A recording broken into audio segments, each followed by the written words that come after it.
You update on what's going on in NASCAR, IndyCar, Formula One, and anything else that has 2 or 4 wheels and races. That's Burning Rubber Radio, Saturday mornings at 10 a.m. right here on the Tan Talk Network. Burning Rubber's brought to you locally by BigStormBrewery.com. Are you a writer, inventor? Do you have questions about your intellectual property rights? Well, tune in every Tuesday and Thursday morning at 11 o'clock for Joy on Paper. Once a month, I will have a special guest, the writer's legal eagle, Bill Larson of Larson & Larson, who can answer your questions. Protect your valuable work. Email me your questions to patsy.radio@gmail.com and then listen in every Tuesday and Thursday at 11 a.m. right here on Tampa Bay's Tan Talk Radio Network. That's patsy.radio@gmail.com.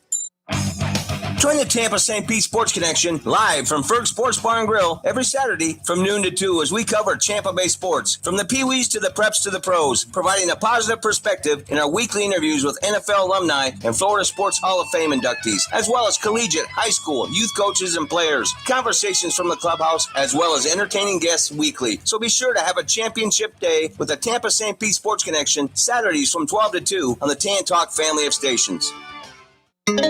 This is the Tan Talk Radio Network. In a world made of steel, made of stone.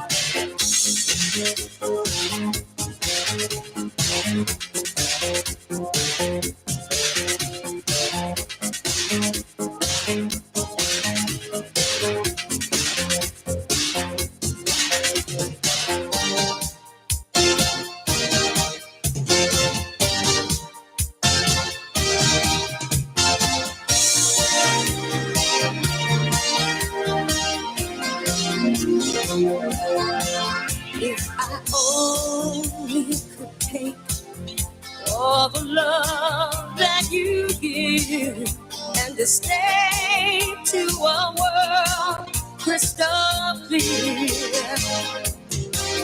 where I hear the music, close my eyes, feel the rhythm, wrap around, take a hold of my heart. What a feeling, keep believing. I can't have it all now. I'm dancing for my life. Take your passion and make it happen. It just come on like you can dance right through your life. Oh, yeah. Hey, a little tribute to Irene Cara, who passed away. What a feeling. Great song. Can't help but starting to tap your feet and wanting to dance to it. She was only 63 years old. Very young. Very young. Good morning, and welcome to Freedom Works, the Paul Molloy Show. I am Paul Molloy, along with my buddy, my friend and partner, Big Ed Davis. Excuse me. We thank you for being with us. It is the last day of November. It is the 30th on a Wednesday. We will be talking in a few minutes with Jake Warner of the Quincy Institute. We're going to talk about China's remarkable street protests over its restrictive zero COVID policy. It's happening all over the place. It seemed to start in Shanghai, but it's not just in Shanghai. It's all over the place. People are starting to rise up in China, so we're going to talk about it. And time is running out for Congress to do something about an impending rail strike that could cripple the economy for Christmas. Big story. We're going to talk about that as well. And oil executives are firing back at the Biden administration, which says the execs have lots of chances to drill here in the U.S. They say, wait a second, that is not true. So we're going to take a look and see who's right. And in our ultimate top 10, I think we got a good one here, the top 10 most dangerous highways most dangerous roads in America. Let's see how many you have been on when we give you the top 10. So, lots of things going on. Glad to be back. Had a little cold. We had our Thanksgiving break, but we're back. We feel a lot better.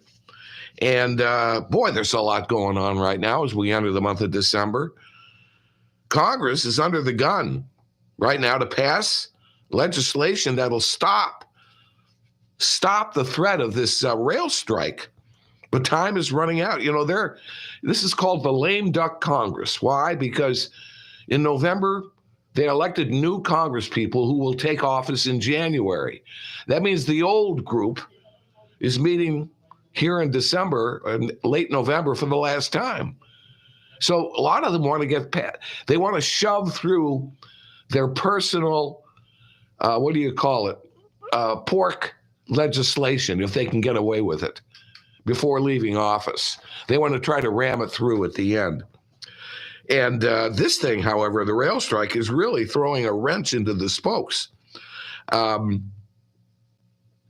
If this rail strike occurs, it could be occurring in the next few days. And the question is whether or not, first of all, why isn't Biden, if Donald Trump was president, I guarantee you, he would force the union and the executives of the railway companies to sit down together, and he would be in the room. And he would have the cameras rolling. But not Biden.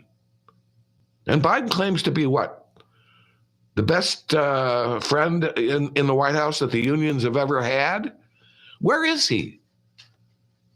And then his press secretary claims he's directly involved. Biden himself says he's not directly involved. They don't even get their story straight about that. So Biden said yesterday that if rail work stoppage occurs, some 750,000 Americans could be put out of work in the first 2 weeks alone. Well, isn't that enough incentive, Joe, for you to get into some action here? Force these two to sit down and figure out the last couple of details? Now, the union that represents these carriers, it's the Association of American Railroads, estimates I should say that's not the union. That is the group that represents the railroads themselves. Say a rail shutdown could cost us about $2 billion a day. Hell, that's more than you make, Ed. And that's a lot of money to worry about. And just think, going to the food stores and going to do your Christmas shopping. And if the railway strikes on, if we don't get it through the rail, how are we going to get it over to the stores? Because most all of our stuff eventually, if you look back, it has to be put on rail, or at least a goodly part of it does. Well, we already have problems with the trucking with, this the restrictions and, of course, the diesel fuel prices. Yeah. I mean, everything's coming at a bad time. And you wonder why he doesn't do either, why he doesn't come out on either side. Because when you swim in the middle of the pond, you never take sides. Yeah. And there are some unions that have agreed to the terms, but there's a couple of holdout unions. Apparently, it's not money. It has to do with sick days. Right. Sick leave. Time off, yes. Now, you would think that they could figure that one out. Right.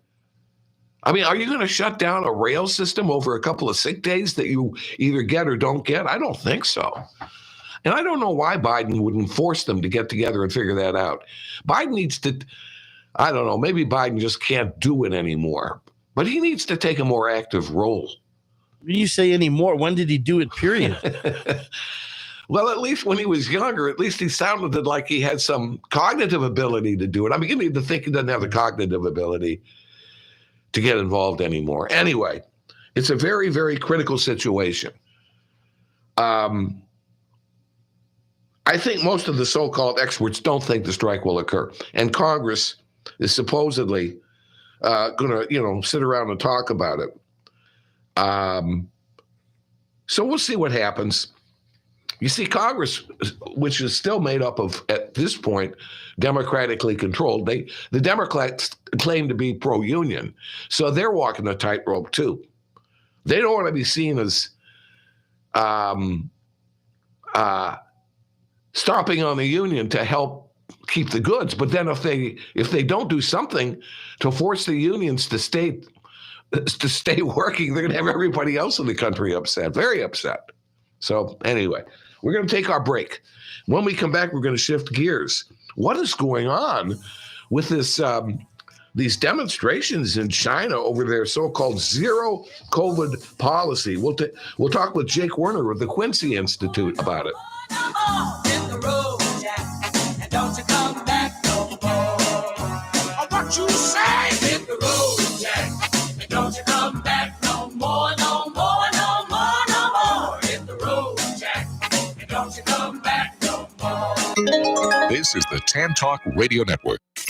Listen to the latest pet trends with benefits on the Pet Buzz every Saturday morning from 9 to 10 a.m. Join pet trendologist Charlotte Reed and veterinarian Dr. Michael Fleck as they talk all things pets. From animal health and wellness, money-saving tips, celebrity gossip, breaking news, and more. Their expert guests are in the know and in the now. To learn more about this unique program and its hosts, tune into the show on the Tan Talk Radio Network. Caregivers find the support they need on Connecting Caregivers Radio with Linda Burhans, the gal who cares for the caregiver. Heard every Friday from 1 to 2 p.m., Linda and her caring and knowledgeable guests will bring you education, information, and resources, as well as a shoulder for caregivers. That's Connecting Caregivers Radio with Linda Burhans, the gal who cares for the caregiver, where you can find help and hope every Friday from 1 to 2 p.m., right here on the Tan Talk Radio Network. Ain't it good? This is the Tan Talk Radio Network.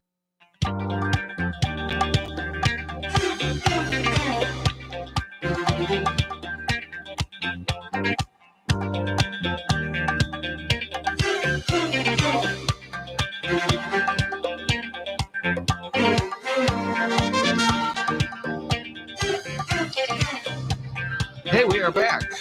Thank you so very much for being with us on this Wednesday, and we're delighted to have Jake Werner join us. Jake is a research fellow, and he specializes, among other things, on East Asia and China. And we brought Jake in to talk a little bit about this, what is a very rare occurrence in China, street demonstrations against the communist government there on this zero COVID policy. Jake, welcome to Freedom Works. Thanks, glad to be here. Now, this is really something. It's if I remember correctly, you can correct me on it. These protests over this COVID policy started maybe in Shanghai, but it has spread out into other areas now. Correct? So it started in the capital of the western province of Xinjiang, which is called Urumqi. Okay. It started over an apartment building fire. It seems that the COVID restrictions prevented firefighters from reaching the fire in a timely fashion, and 10 people ended up dying. And that kind of just set off a wave of frustration and resentment against the zero COVID policy that swept across the country. Right. What exactly is, if you could explain it, what is China's zero COVID policy? Well, essentially, they try to isolate and contain any COVID outbreaks whatsoever. And this involves quite extreme measures using the very heavy surveillance presence that the state has built up over the last number of years to make sure that anyone who comes into contact with anyone who has tested positive for COVID is forced to quarantine for at least 2 weeks. And sometimes these measures have been implemented in very coercive and brutal fashion. And sometimes people have been stuck in their apartment. And this is not just you have to stay away from people. This is you have to stay inside your apartment. Sometimes people will have the doors to their apartment bolted shut. Oh, wow. And so they're stuck in the apartment. And at times it has been hard for them to get food. It certainly has been hard for them, obviously impossible for them to work. So the kind of intensity of these restrictions has led to a lot of resentment wherever they. I mean, the other side of this is that China has been pretty good at containing the virus, so it hasn't affected that many people until recently. But because the Omicron variant of COVID is much more transmissible, the rates are starting to go up, and it's starting to affect many, many more people. So now about a quarter of the economy is under lockdown right now. And that means that millions and millions of people are being affected by this policy. Yes, indeed. You know, the Chinese are normally used to being kind of, what would you call it, controlled, by their government. They've none of them alive today probably remember, before the Mao Zedong situation. So they've been a restrictive country for so many years, and yet it's kind of significant that all of a sudden it's like, we're not going to take this anymore. How significant, Jake, do you think that this is? Is this something that's like the Tiananmen Square thing that kind of, came and went? Do you think this might be longer lasting? I think it's too soon to tell. We'll definitely have to see whether the protests have been across the country, which is quite unusual, which is completely unusual. It's unprecedented. There actually are quite a few protests in China, but they're always restricted to local issues, like a factory has a dispute or a local official is corrupt and people are protesting against them. That's quite common. But what is unheard of is for protests around a single nationwide issue to break out around the country. And in particular, this is particularly threatening to the Chinese government, to Xi Jinping himself, because this is a signature policy that Xi Jinping has been championing for the last 3 years.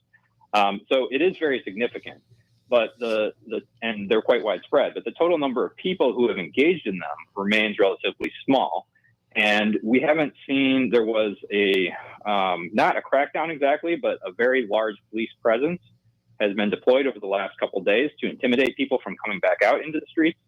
And the protests have died down for the moment. So we don't know where it's going to go here, because the grievances are affecting millions of people. There's a lot of anger out there, and it's not just the COVID policies either. It's also the sense that with Xi Jinping in power, the space for political expression has completely closed down, and there's a lot of anger and despair about that. And you see that also registered in the protesters. Mm-hmm, mm-hmm. People are just for example, people are holding up blank sheets of paper in protest because they're not allowed to say anything. Yeah. And so this is a very powerful protest that doesn't fall foul of any regulations. Exactly. But it does raise the issue to a political level that is quite threatening to the government. So we'll have to see where the protests go before we can judge whether how big a threat it is. We're talking with Jake Warner. He is a research fellow, specializing, among other things, on what goes on in East Asia and China with the Quincy Institute. And here's one of the things that you mentioned, Jake, about this. You said that Washington needs to be very careful in responding to these protests.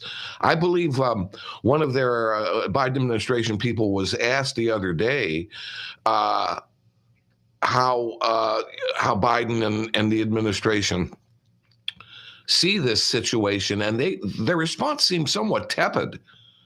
It was like they didn't want to say any. Well, everybody has the right to peacefully protest in the world. That was kind of the response.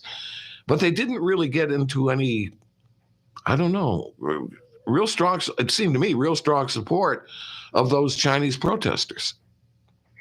Yeah, they are being very cautious about it. The issue that they're facing is the Biden administration has been trying to improve. The relationship with China has deteriorated really, really substantially over the last 5 years under both Trump and Biden. And the Biden administration has taken a number of moves to restrict China militarily, to sort of undermine its ability to grow economically. That has led to a really sharp deterioration in the reputation of the United States in China. So people are saying, the United States says it stands for democracy, but what it's actually doing is making it harder for us to get jobs, making it harder for us to gain recognition on the international stage. And so the reputation of the United States has really fallen within China. So the danger here is if the administration takes a really strong stance on the protests and really embraces them, the danger is that will discredit the protesters within China, right? Like the United States is supporting these people to undermine China. That's the argument that the government is going to make. And the question is whether it's going to have any traction. So the approach that the Biden administration has been taking, I think is a wise one, given the circumstances, because you don't want to undermine the protesters any more than is necessary. Yeah. Here's an interesting, a survivor of Mao Zedong's communist revolution was making the rounds on TV yesterday, and she's warning that the Chinese Party, Communist Party, will use any means necessary to stop this uprising. She said, we're witnessing a watershed moment. She said, during the past 75 years, the Chinese people have put up with so much abuse from the communist government. But she said in the past 3 years, these COVID policies have really brought people, she says, to the breaking point. Do you feel that's true? I think that is true, but it's also more complicated than that, because while a lot of people are really angry about the COVID restrictions, there are a lot of people who are also really terrified of the disease. And in fact, because the vaccination rate in China is relatively low, particularly amongst older people, there are estimates out there that if the restrictions were to be lifted quickly, that you could see about 600,000 deaths and about 6 million people admitted to intensive care units. So that would be a truly devastating outcome, devastating for the government, but also devastating for the Chinese people.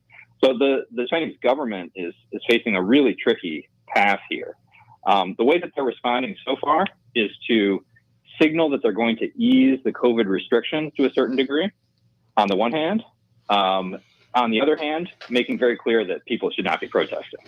So they haven't, there hasn't been violent crackdowns or shooting of protesters or anything like that.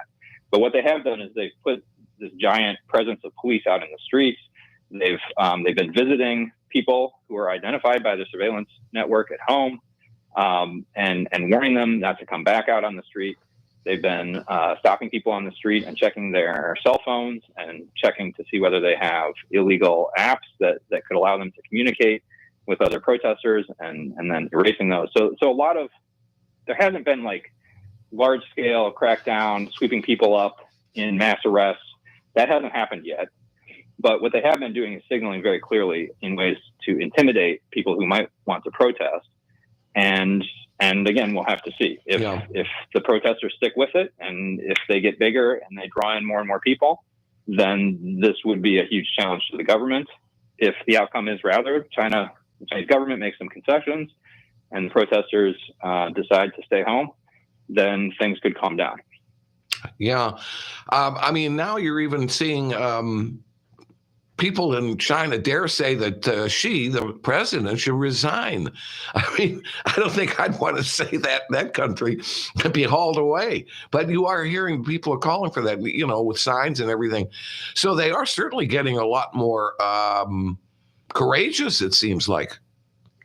Yes, no question. That calling for Xi Jinping to step down is unheard of in China. So that hasn't been the main theme of the protest.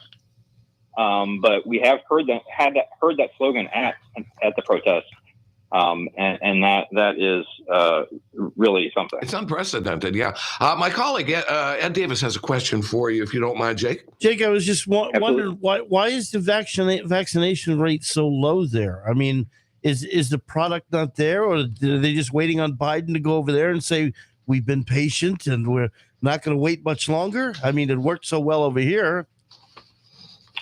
The issue, a couple of issues here.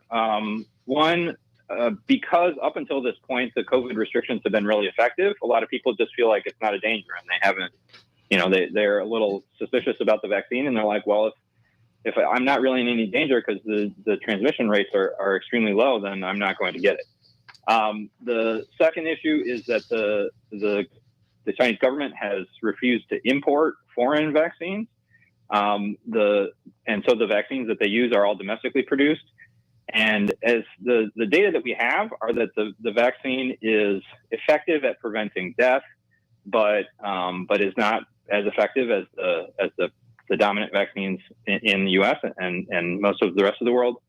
And in general, Chinese people are very suspicious about the quality of vaccines that are domestically produced because there's been a number of scandals about the quality of Chinese-produced vaccines. So people are suspicious about Chinese-produced vaccines, and then they want to avoid it. So you have that set of circumstances, and it's made it particularly difficult to get older people vaccinated. That's a very interesting situation. You know, the other thing, too, is that they have continued to stifle any probe into what started out and what caused this outbreak, this COVID outbreak. They will not allow any in-depth, anybody to come in and take a look. They're such a closed society. I don't know. It's very interesting that the people, maybe people, because of the internet now, all of these Chinese people, are wandering around with their iPhones. So they have access now to information, don't they? Or is China able to stifle even the internet to such an extent that they don't get any real outside information? It really varies. There are ways of getting around the censorship apparatus over the internet, but the censors are also very good at their job, and so generally those ways around the Great Firewall will get shut down fairly quickly. So just the fact that the protests spread so widely indicates that people are able to talk to each other.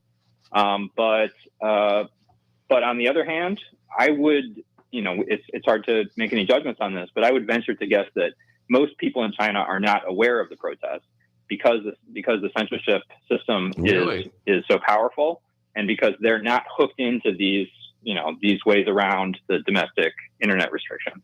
Would that be more in the rural areas, do you think, as opposed to, say, the major cities? Yeah, it's much more likely that people would be getting around the censorship in urban areas, particularly in the richer cities, and also on like college campuses. And this has been a big focus of the protests. They've broken out at a number of universities around the country. Wow, Jake, I really appreciate your coming on. This is such an interesting, important topic. I hope we'll be able to talk again down the road. Yeah, I would love to. Thank you very much. Thank you, Jake. Jake Werner, Quincy Institute. Okay, we are going to take a break. When we come back, oil executives, they're getting really hot under their collar, you might say, at the Biden administration for saying that the execs have lots of chances to drill here in the U.S. Hey, not so fast, they say. We're going to take a look and see who's right.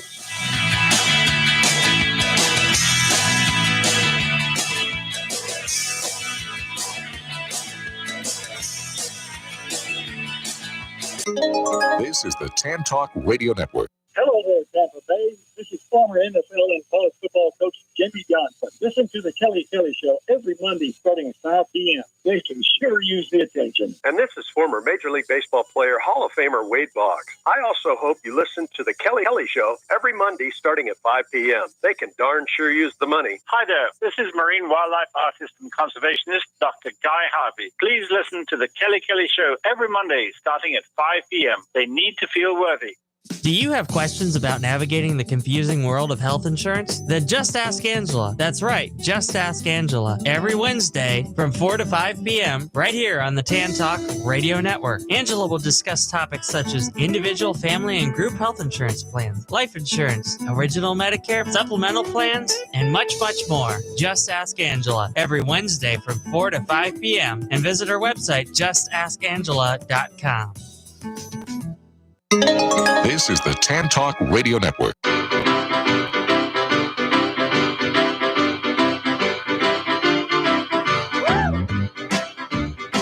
are back on the last day of the month of November. My goodness, the 30th already, and we're going to get right into the Christmas season. Well, private payroll job growth rose slower than expected in this month, November.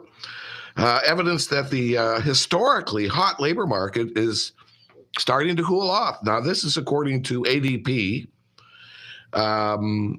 They say the companies added just 127,000 jobs in November, which missed the hopeful 200,000 mark that they had hoped and predicted that they could reach. So the Fed has responded to the inflation crisis and the tight labor market. They've been raising interest rates. Anyway, maybe things are really getting bad, because the one thing Biden would always say is, well, look at how many people are being hired. We got great employment. Well, all of a sudden, that's slowing down. It would eventually. There's still a lot of people out there not working. There is. You're right. One thing over the Black Friday is that people were saying that this year wasn't crazy. That the lines and everything, they weren't there because the economy is tanking, and that's partially true. But the other part is you didn't see any ads on TV like normally, like we open at midnight Friday or 9 p.m. after you eat your turkey or 3 a.m. They all didn't do that because they don't have the employees. So the playing field this year was leveled into where all the stores basically opened at 6 a.m. because they couldn't open overnight hours. They didn't have the employees to staff the place. Why do you think, Ed, that they didn't have enough employees? They of their own choice? Because they can't hire. I mean, I talked to a manager at Walmart. She's running the cashier line. Why can't they hire Why are you doing? Because they don't want to work. Okay. They don't want, if they can make more money staying at home with unemployment the way it is. And she says, I'm running the register because I can't get anybody to work. You would think that unemployment benefits at this point for a lot of these people would have been run out. The way she put it, people are still at home getting those checks. Okay, that's the way it was put. If that's true, you can understand it. It seemed to me, and it's just me driving down the road. It seemed to me that Friday after Thanksgiving, there was a lot of traffic. There was traffic because everybody was on the road at the same time. Yeah, but I mean, for shopping, didn't you think it was a busy day? But you didn't see people camping out at Best Buy 2 nights before. No, that's true. Because all the stores were opening up at the same time. Yeah. And I don't think they have the sales quite like they used to, right? Well, or do they? And a lot of online shopping too. That's true. Very big on Cyber Monday. Amazon strike. There's another problem going on. Well, that's in other countries that they're complaining. Oh, they're it's not here? No, it's not here. Okay. So we'll still see those strange looking Amazon trucks driving down the road. If they're delivering, yeah. I mean, I can't knock it. I can't knock it because listen, when I want something, I go to a store and it says we can order it from our warehouse. Well, I must get Amazon to do that. Exactly. Oh no. I mean, the days of running the Radio Shack to get a transistor is gone. That's true. It's been great. It's absolutely turned the whole idea of purchasing on its head. Much to, I guess, to the fear of a lot of these box stores, but that's progress. Okay. So after the White House said that U.S. oil people have plenty of opportunity to drill, some of these executives just flew off their seats from these oil companies when they heard that. Here is Tom Pyle. He is a representative of the American Energy Alliance. So that he represents a whole bunch of different oil companies. He says, we've basically tracked about 125 specific actions that the administration and Congress have done to slow down or stop oil production in our country. He says, Biden has an America Last energy policy. Biden already said he wanted to shut down fracking. He said it. He's just come out and said he wants to stop fracking. He's the first thing he did when he came into office was shut down work on the Keystone Pipeline. He wants to end drilling too. He wants to end drilling. I mean, this idea that all of a sudden the administration is saying, well, there's plenty of oil leases out there for these guys. Not so fast. One of the things is just because you get an oil lease, it doesn't mean you're going to get oil. And they've got all kinds of bureaucratic red tape on getting the on oil those licenses. Leases. Yes, and most of those licenses were issued by the Trump administration, and Biden is the one that imposed the restrictions on them. Yeah, it's very frustrating to see what we're doing. And then going to Venezuela and Saudi Arabia, hat in hand, and begging them to produce more oil. Venezuela, so we can take their dirty oil rather than our clean burning oil. I didn't think Biden could top Saudi Arabia until the Venezuela thing came up. Yeah, it's just absolutely drives you crazy when we know we've got the capacity to lead the world. What is the difference between drilling there and drilling here? As far as your green earth goes. We get more people employed here by drilling. We keep the oil here, which means we're going to lower the price of gasoline. We're going to have more gasoline. We're going to have more people employed. And we're going to have cleaner gasoline, cleaner fuel. Because we, unlike Venezuela in particular, we kind of, are much more wary of pollution and all of those things. So, and I'll tell you, those people that are bragging about the electric cars or whatever, people that own electric cars, I can almost guarantee you that each household has at least one fossil fuel car. Yeah. At least one. Yeah. I mean, the other thing we don't think about is, do you know how bad it would be if we started banning fossil fuels for agriculture? For all of the fertilizer that we have to make. I mean, people don't realize what would happen. And then the diesel fuel problem, right? And a possible lack of diesel fuel. All of these things that are going on. It's scary. I mean, when we're using higher ethanol now, subsidizing our corn instead of eating it, we're now having to put it in our tanks because we can't drill. Right. Yeah, it's so crazy. You would think that there would be so much pressure. Now, when we get the new Congress coming in, which will be a Republican majority, they're going to push for more deregulation so that these oil companies can actually have it easier to go after the oil that we have in this country. But I wonder if the Senate is going to kibosh it, or even if the Senate goes along with it, if Biden won't sign it, because he's beholden to the far left groups that don't want to see us drill. So it's going to be, it'll be kind of interesting to see the tug of war, that'll be going on between those two areas. So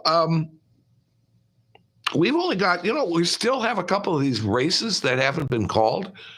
My God. When was that? November the 7th or something like that we had? It's 23 days later and they still haven't called. I could have taken myself and a couple of my buddies and a couple of cases of beer, headed out there and gotten the counting done a hell of a lot faster than they've done. And that's taking breaks. Yes. So right now, as it stands, Republicans have a 220 seat majority in the 435 seat House of Representatives. The races that are still going on include the 13th Congressional District of California, where John Duarte, the Republican, has a narrow lead over the Democrat, Adam Gray, with about a 600 vote difference, and 99% of the votes counted. But it's so close that they are not able to call that one yet. Now, California is a predominantly vote by mail state. You can imagine how many million people are there with all that voting by mail, and how long that must be able, that is taking. Every registered voter in California gets a ballot 29 days prior to Election Day. God, I just can imagine what a mess that is. What a mess. Every single voter gets it. Can you imagine how many of those things are going out there that, you know what I mean? I mean, with every single voter supposedly being mailed, all of the problems that entails. California has a total right now of 244,000 ballots that remain to be counted. And then the other place is Colorado, where Republican Lauren Boebert, who is running against Adam Frisch, the Democrat. She is narrowly ahead by 554 votes with 99% of the vote counted. So those are the two races that are still left to call. Do you remember You remember we had elections in high school? Yeah. You had the student council count, and then you had the teacher count. Mm-hmm. And if it all matched up, you did it again just to be sure if it was that close.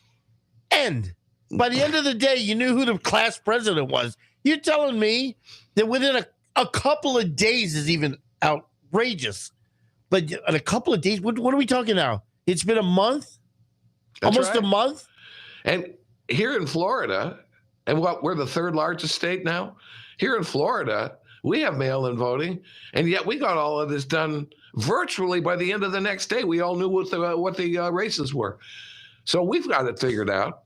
Now, we've been doing it maybe a little bit longer. And in our case, we don't mail it out to every single person. You only get it if you technically request it, and everybody else can go to the polls and, to the precincts and vote. Anyway, still going on. We're going to take our final break. And when we come back, among other things, especially if you're going to be driving at Christmas, we're going to give you the top 10 most dangerous highways in the country.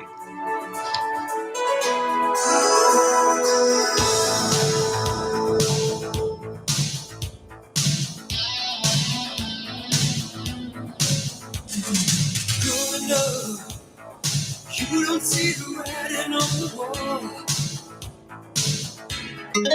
This is the Tan Talk Radio Network. Are you a writer, inventor? Do you have questions about your intellectual property rights? Well, tune in every Tuesday and Thursday morning at 11 o'clock for Joy on Paper. Once a month, I will have a special guest, the writer's legal eagle, Bill Larson of Larson & Larson, who can answer your questions. Protect your valuable work. Email me your questions to patsy.radio@gmail.com and then listen in every Tuesday and Thursday at 11 a.m. right here on Tampa Bay's Tan Talk Radio Network. That's patsy.radio@gmail.com. Hey, you new to the area or just want to know about the best hidden gems and upcoming events? Stay tuned. Be Local Buzz with Devin takes you to these places, introduces you to the best businesses, and tells you about upcoming buzz. Preset your radio to Tan Talk 1340 AM or 106.1 FM every Thursday from 4 to 5. That is the Be Local Buzz with Devin on Tan Talk 1340 AM and 106 FM every Thursday from 4 to 5. Looking forward to speaking with you. This is the Tan Talk Radio Network.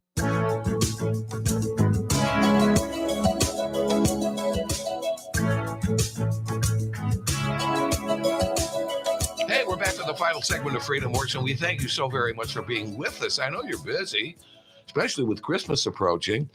But we are here, by the way, every Monday, Wednesday, and Friday, 10 to 11 a.m. Eastern Time on the Great Tan Talk Radio Network, and we love doing it. But maybe you can't listen to us every single time live. So thanks to Big Ed, all you got to do is go to our website, ourfreedomworks.com. He's got all our shows on podcast, on tape. You just go up there, click on the podcast button. It's at the top of the website. And Ed's got all our shows, most recent show at the top. You'll be able to, before you even click on listening, you'll know who the guest is and the topic, and you'll also know what our top 10 is. So we thank Ed for doing that. Bless his soul. Just go to ourfreedomworks.com to do that. All right. So, Ed, did you know that Governor DeSantis will be coming out with a book, a kind of an autobiography in February? The name of the book is The Courage to Be Free, Florida's Blueprint for America's Revival. And supposedly it will cover key moments in his life from growing up in a working class family. By the way, he grew up in Dunedin. A lot of people might not know that, here in Dunedin, Florida, just down the road. Did you know he played in the Little League World Series? Yeah. He played in the Little League World Series. He worked his way through Yale and Harvard. Mm-hmm. Nobody gave him anything. Mm-hmm. Then he volunteered for the Navy, went in after 9/11, and he served in Iraq. So he's got a pretty good resume, I'll say. It also will detail his marriage to his wife, Casey, and their children, and also his wife's battle with cancer. So the question is, do you think he's doing this because he's thinking about running for president and something like this will make him a wider known figure? That's what a lot of speculation is right now about that. And there could be some truth to it. He certainly hasn't what's the word? Said, no, I'm never going to run for president. You never say that. No, of course you don't. But I mean, if he wasn't going to run in 2024, don't you think by now he would have said, look, I'm serving out my full term as governor. I'm not going to run in 2024. It'd be in the middle of my government. Yeah, but then, like you said, like we just said, then you're committing yourself not to run. Yeah. So that's what I'm saying. He's got an open mind about it. Whether it's things could change. I mean, yeah, Trump right now is the guy that they're looking at. What if something, God forbid, happens to Trump? Yeah. What if it doesn't? Even if it doesn't, don't you think that there's going to be pressure from the Republican Party to have DeSantis run? Well, there's a lot of fear that Trump is going to be, alienating half the voting. Well, it's already started. I mean, our wonderful little rag paper here in town has gone out to the villages and asked people out there, if they ran against each other, who would you vote for? Yeah, would it be Trump or DeSantis? Yeah, they're trying to get it going. And you're talking about the they always said the Florida's greatest newspaper, didn't they? The Tampa Bay Times. It's more like a pamphlet. I mean, it comes out twice a week. Yeah. I go get the paper on Wednesday and Sunday. It is it ain't what it used to be. The most predictable paper out there. Yeah. They they endorsed Charlie Crist. That did them a lot of good. Well, remember, they were behind Gillum, too. Remember that? Behind Andrew Gillum. Great track record. Yeah, good old Andrew. Is he out of stir yet? I don't know. God, that guy was what a mess that guy made of his life, Andrew Gillum.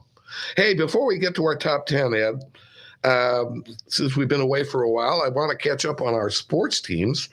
I was watching last night our beloved Tampa Bay Lightning hockey team, which has been playing very well recently, went up against the Boston Bruins in Boston, and unfortunately were not able to win. I think they lost 4-2 or something like that. But they've been playing relatively well, although they're getting a little longer in the tooth. I think that their goalie, Vasilevsky, may not be as quick as he used to be a couple of years ago, but he's still very, very good. Yeah, he's slacking at 28 years old, Well, I wouldn't say he's slacking. He's still one of the he might still be the best player. I think Boston is going to be the team to beat, probably. Well, they look like it. As long as they stay healthy. Yeah. Very efficient team. I was watching them. They really seem to have it down right now. Yeah. Yeah. So what about our beloved Buccaneers?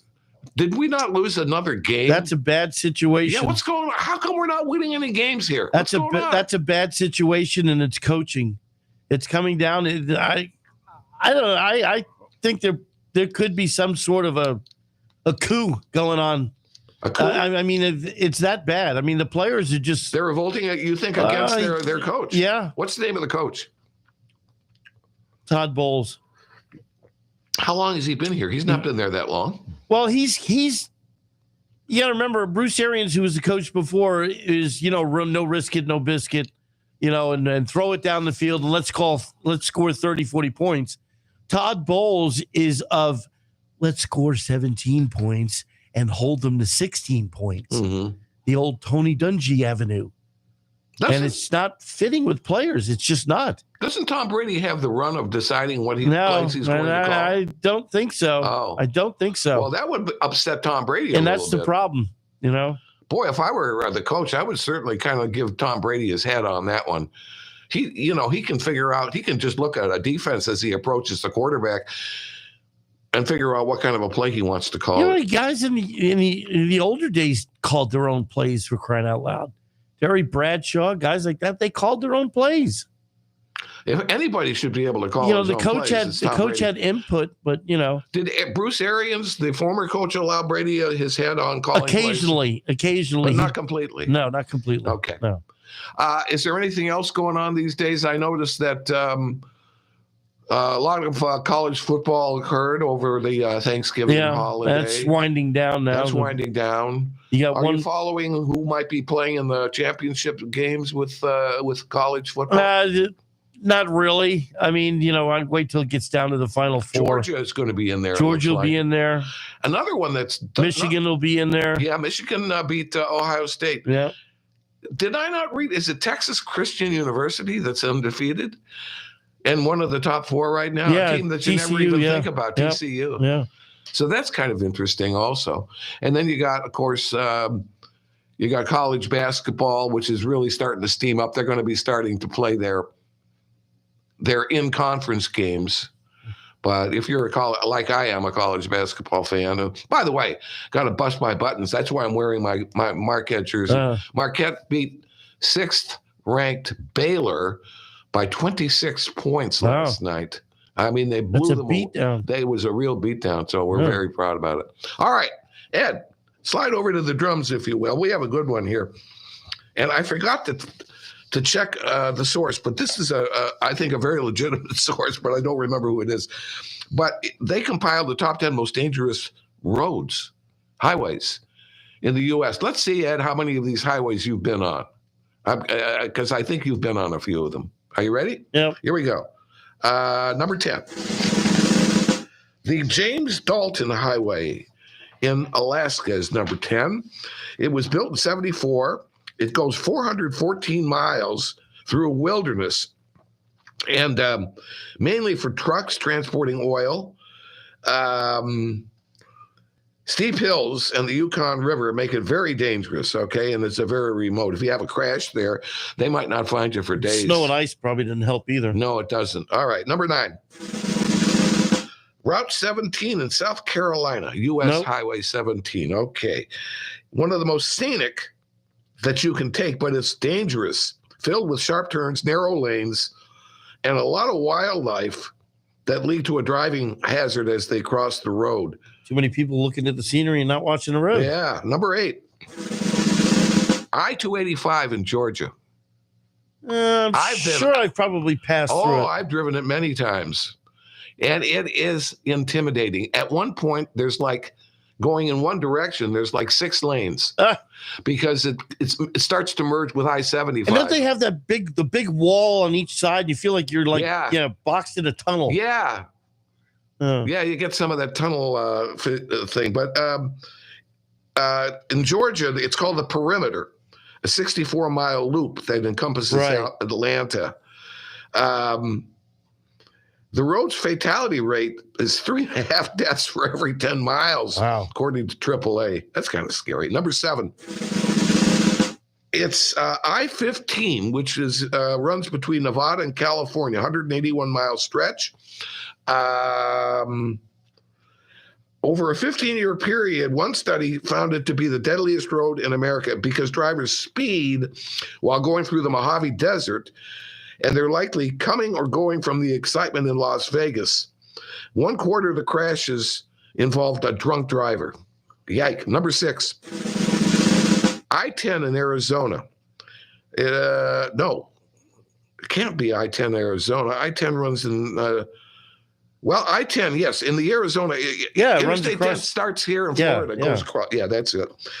But the stretch in Arizona cuts through the desert, which leads to speeding and aggressive driving. All right, number 5. I'm going to have to hurry up here. I-45 in Texas, extremely congested.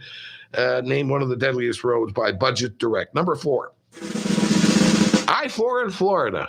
You and I have both taken I-4 in Florida. We know how dangerous it is. They've tried to fix it up a little bit. It was once the deadliest highway in America with roughly 1.41 deaths per mile. Well, before they put the wall up in between or the barrier, cars were going across that median and heading in the wrong direction. That's the scary sight. And this, of course, runs between Tampa and Orlando, that I-4. Number 3, Lake Pontchartrain in Louisiana.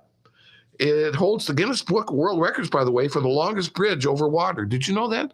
24 miles long, but very, very dangerous. Number 2, U.S. Route 1 in Florida. Let's see. That must be on the East Coast. One of the deadliest roads in America. The south end of the highway, known as the Overseas Highway, connects Miami to the Florida Keys. It consists of miles of bridges that many people find unnerving. All right. Number 1, what do you think, Ed? Any guess as to the state? I don't know. That's all right. It's the $1 Million Highway in Colorado. Wow. Ever been on that one? Where's that one at? Let's see. Winding through Red Mountain Pass in the San Juan Mountains. It climbs 11,000 feet above sea level. And when you mix in the harsh weather, it's one of the most dangerous roads in America. There you go. All right. Thank you so very much. God willing, we will be here on Friday. In the meantime, remember that freedom works.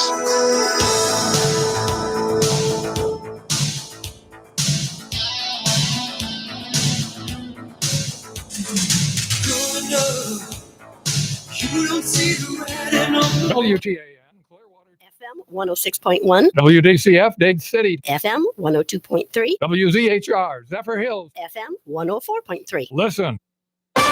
This is CBS News on the Hour, sponsored by General Steel. I'm Steve Kathan. Deadly storms have rolled through parts of the South. More than 20 tornadoes reported. CBS's Jim Crisula. 2 people were killed when a tree fell on their home.